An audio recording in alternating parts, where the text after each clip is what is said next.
Hey friends, Shay here. So today we are going to wrap up the reading that I've done from September 1st through September 16th. I am very excited. I have read a ton. I have read 34 volumes of manga as well as a decent amount of books.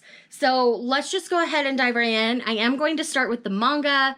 Timestamps will be linked down below if you want to jump ahead, but I hope with all my heart that you will stick around and enjoy the whole way through. So I do have one video that you will need to go and check out. That's a fairly recent video, and that is my Try 3 for Heterogenea Linguistico. I gave each of these volumes 4 stars. This is essentially about a human man transported to the netherworld and kind of exploring and getting to know all of the different cultures with his little half werewolf, half human guide. She's adorable. Like, this whole thing is absolutely a cute slice of life. If you want more in-depth details, check out that video. Next up, I did continue on with a dog and his cat.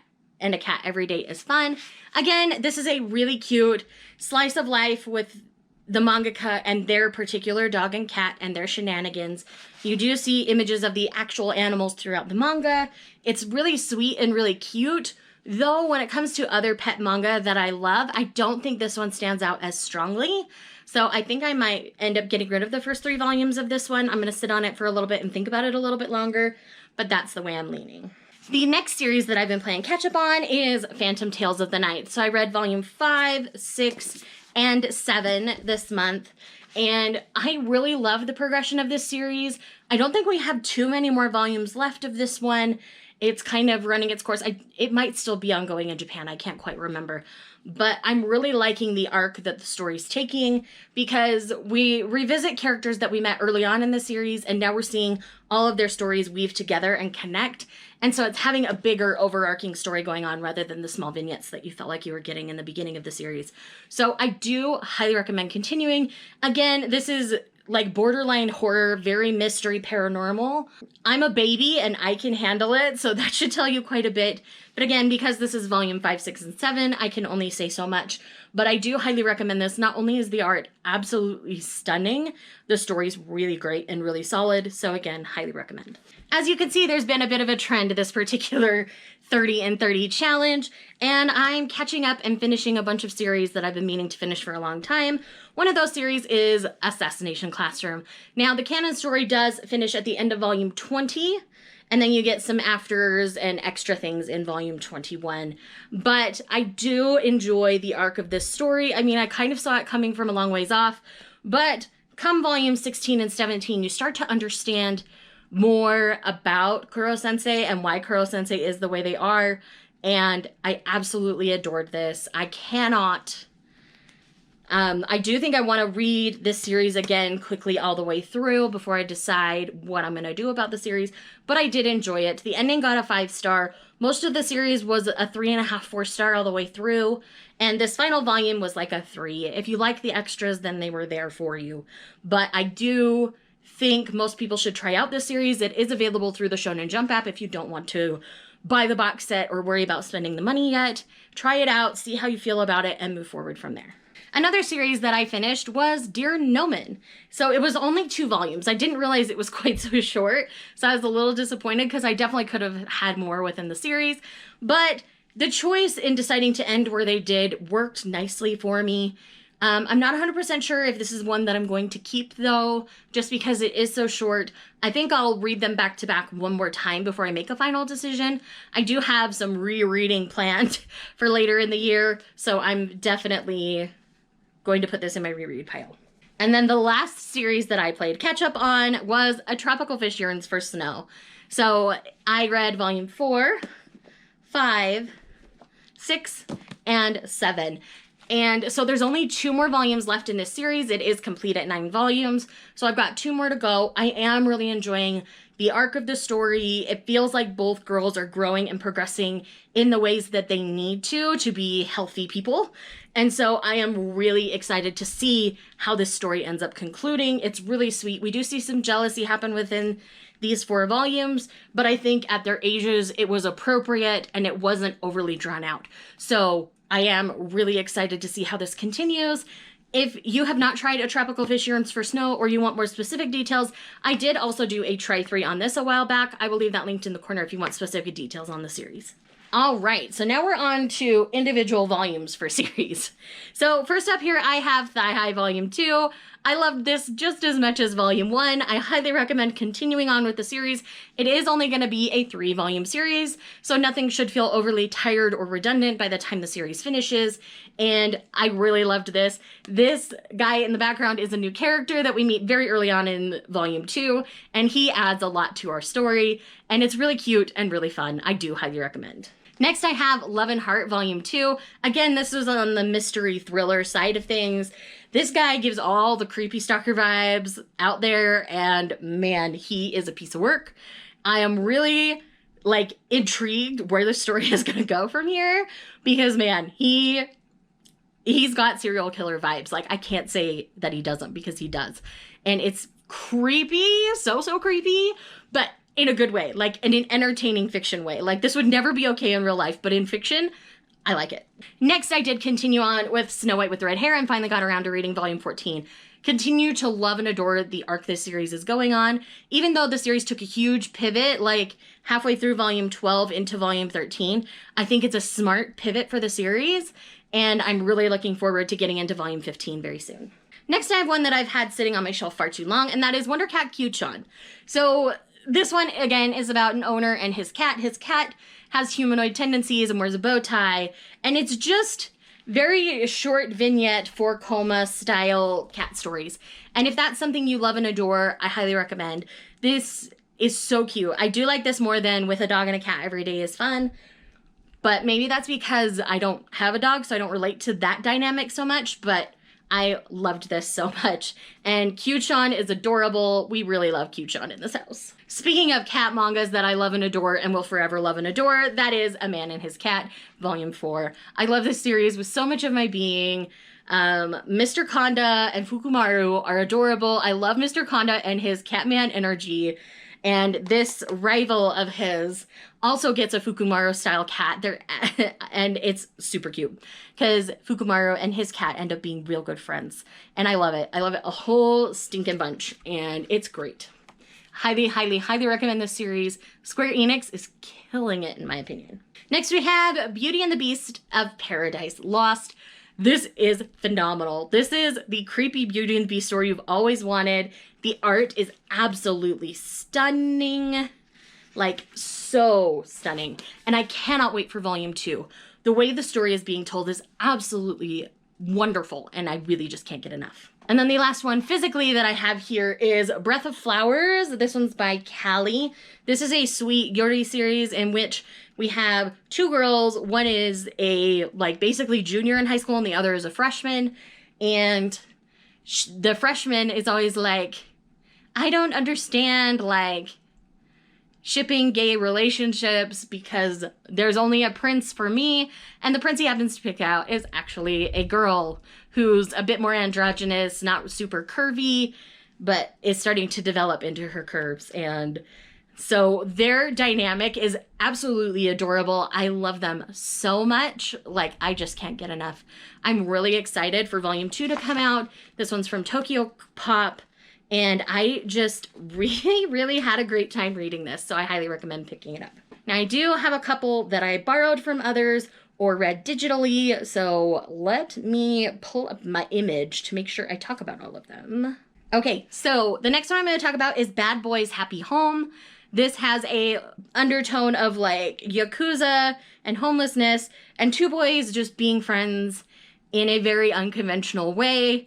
One happens to be gay. When the other finds out, he kind of freaks out because he had done some things that weren't necessarily okay and is immediately apologetic and working towards working things out with them together. And I really enjoyed this. It's really hard to describe, but I do recommend it. There was only one little thing in the art that bothered me, and that's the close-ups of their teeth because they're not really drawn in. So that was the only thing art-wise that bothered me, but the rest of the art is absolutely fantastic. Next up, we have Fangs Volume 1. Now, I've been hearing good things and I've been hearing mixed things about this. I'm currently in the mixed category. I don't even know what I'm going to rate this one yet because, like, parts of it were really good. Other parts of it felt a little rapey. Other parts were over-explained. So I'm kind of all over the map with things. I think I would read one more volume to see if it smooths out at all, but I feel like this volume 1 was kind of a hot mess. So we'll see how I feel moving forward. And then I also have The Yakuza's Guide to Babysitting, which was absolutely brilliant. I love this so much. This is the kind of energy I wanted from The Way of the House Husband, but didn't get. So I highly recommend checking out this series. It is absolutely adorable. I love the little girl. I love the like Yakuza minion that's been hired as her basically bodyguard. He's amazing. I love him. I love him so much. And yes, that's a whole thing. So I'd forgotten to grab our Thirsty Thursday pick out of the back room. I gave this 2 stars. You can get all of my thoughts in the Thirsty Thursday live show. I will leave that linked in the corner. So if you want to know my full thoughts, you can check that out. I'm just going to say one word for you: anteater. That's all I'm going to say. I have 4 more volumes to talk about. The next one I'm going to talk about The Maid I Hired Recently is Mysterious, Volume 1. This was absolutely adorable, where kind of a young teen master seems enamored with his new maidservant at the house, and it's just really cute. It's really hard to describe. It doesn't come across as like creepy or weird, but he's very complimentary of her, and she kind of doesn't know what to do with that, so she just says thank you, and things move on to the next kind of story. There's told in short vignettes. It's actually super duper cute, so I highly recommend. I did also finish up Skullface Bookseller Honda-san. This was a series that overall really is just kind of a 3-star series. It was fun in the moment, but it's one I know I'm not going to revisit. I've actually already sold these, so they have gone on to a new home, and I am grateful for them to go to their new home. And then last but not least for the manga is Volume 4 of A Sign of Affection. I read it digitally through the Crunchyroll app. If you're not reading manga on the Crunchyroll app and you have a Crunchyroll subscription, I don't know what to think. But all I know is I absolutely love and adore this series. Volume 4 does some amazing things. I love it so much. I highly recommend you read it. And I cannot wait to get my hands on my physical copy when it comes out. So with that said, let's move on to the books. All right, so the first half of this month has been a very digital reading heavy month. So the only physical I have for you right now is Hello Stranger, which is the Ravenel's book 4 by Lisa Kleypas. I ended up giving this one 4 stars. It was a solid entry in the series, but not a favorite. It's gonna be really hard to top Reese Winterborn for me. So I did really enjoy this. This is about the only historical series I've been enjoying lately. So that should say something about the quality of the writing. Lisa Kleypas really is really good at what she does, and I'm enjoying myself. We are currently doing Devil's Daughter right now as well, so you'll be hearing more about the Ravenels as we continue. All right, so let's get on to all of the digital things I've been reading. So first up, we have Bad Guy by Ruby Dixon. I've not heard a lot of people talking about this series from Ruby Dixon. She's doing it with some other authors.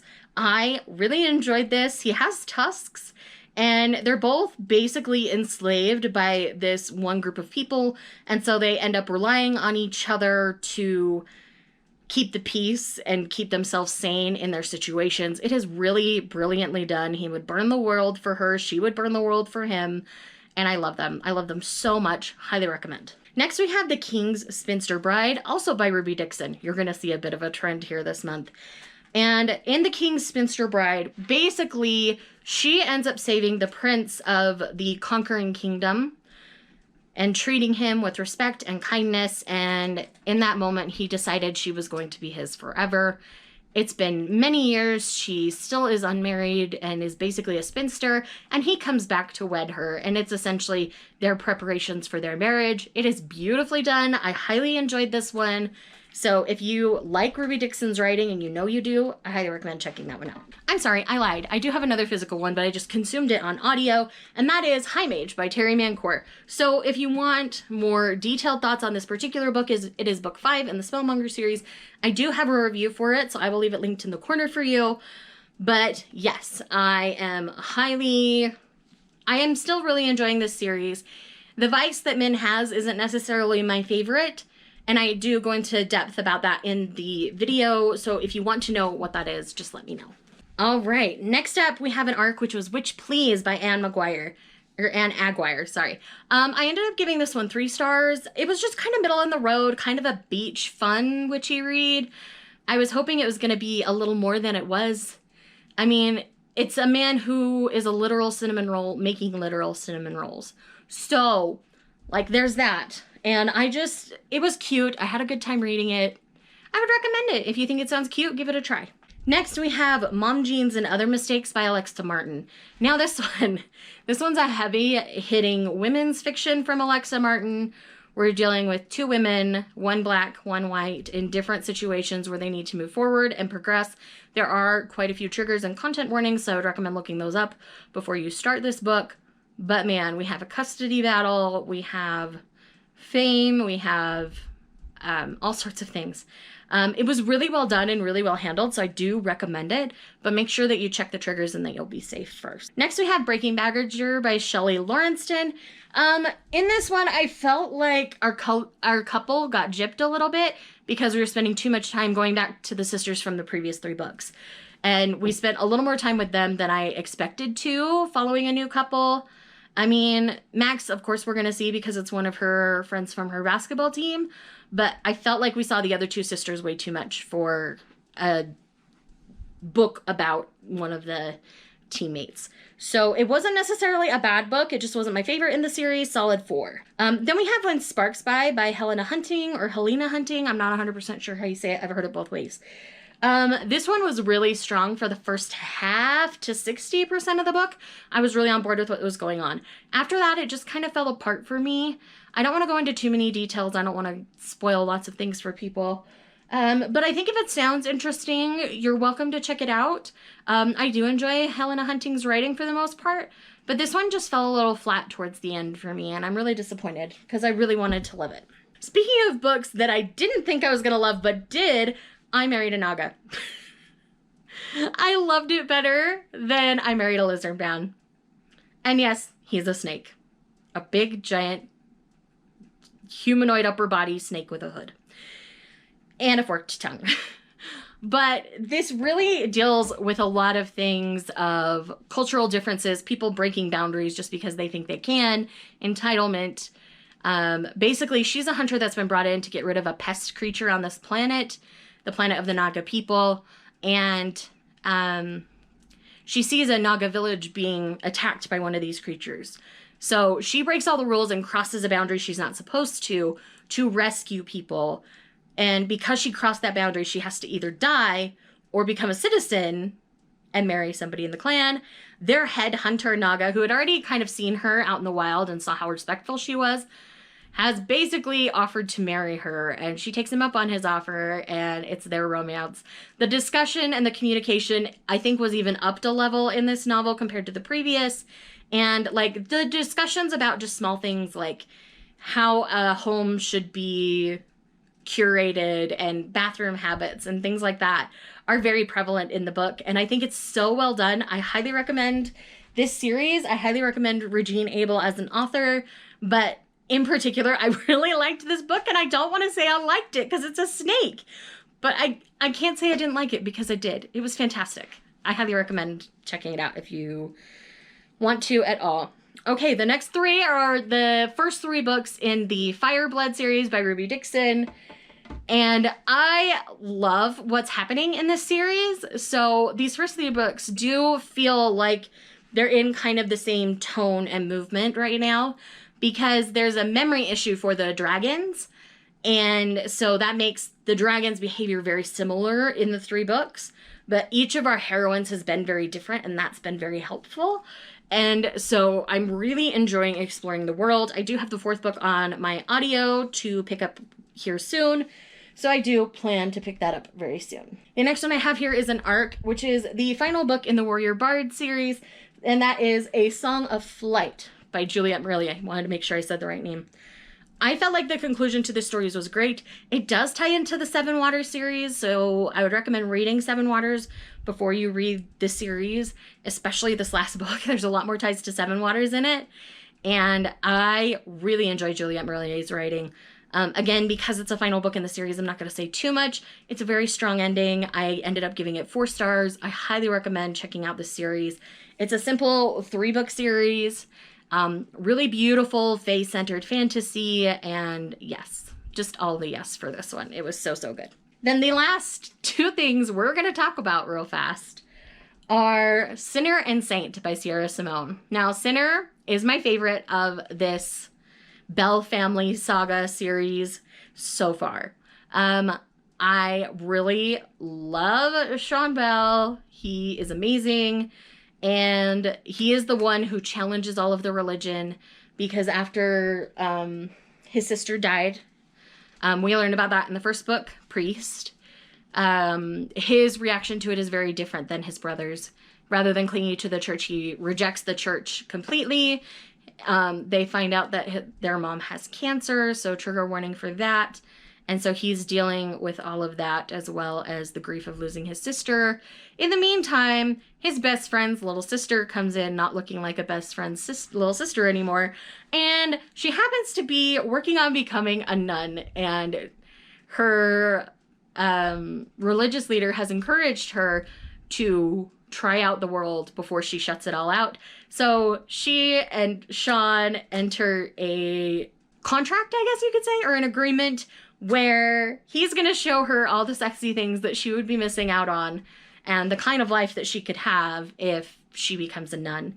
And of course, it's their love story. They fall in love along the way. Highly love it. My favorite so far in the series. Though Saint is a very close second because this is an MM romance where we're dealing with Elijah, Sean's best friend, and Sean's younger brother, who has decided after the events of Sinner to become a monk. And there's a lot more to it. Lots of content warnings for anxiety, panic attacks, depression, and all those kinds of things in this book. But Elijah ends up coming back into his life as they go and tour a bunch of monasteries that make beer for an article for Elijah, and so that he can decide what kind of monastery he wants to be in before formally taking vows. He has taken some vows, he hasn't taken them all. And so it's their romance, them coming back together, their second chance. It was beautifully done. I do highly recommend, but make sure you check all your content warnings, as with any darker or more taboo romance. So with that said, that is everything that I have read so far this month. It's been a lot. And again, any videos that you would need that I referenced will be linked in the cards. I did do Somebody Reads with Lindsay, and I buddy read I Married a Naga with Steph over at Novelty Corner and Brie from In Love and Words, so they will all be linked down below. Make sure you check out their channels. They're people that I absolutely love and adore. And again, I highly recommend checking this out. So I will see you guys in the next one. Bye.